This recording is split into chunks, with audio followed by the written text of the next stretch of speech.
أعوذ بالله من الشيطان الرجيم. بسم الله الرحمن الرحيم.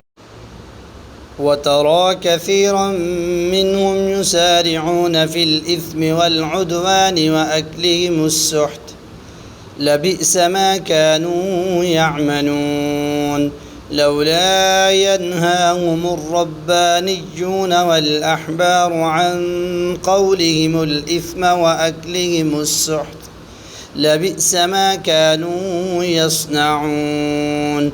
وقالت اليهود يد الله مغلولة غلت أيديهم ولعنوا بما قالوا بل يداه مبسوطتان ينفق كيف يشاء وليزيدن كثيرا منهم ما أنزل إليك من ربك طغيانا وكفرا وألقينا بينهم العداوة والبغضاء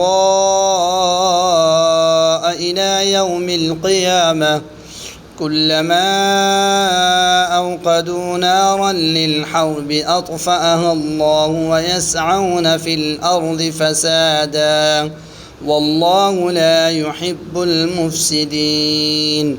ولو أن أهل الكتاب آمنوا واتقوا لكفرنا عنهم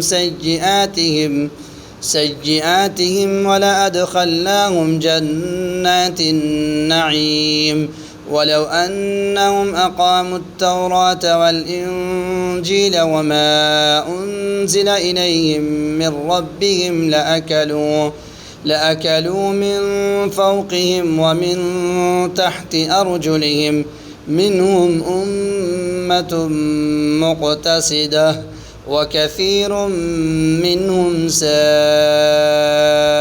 ما يعملون.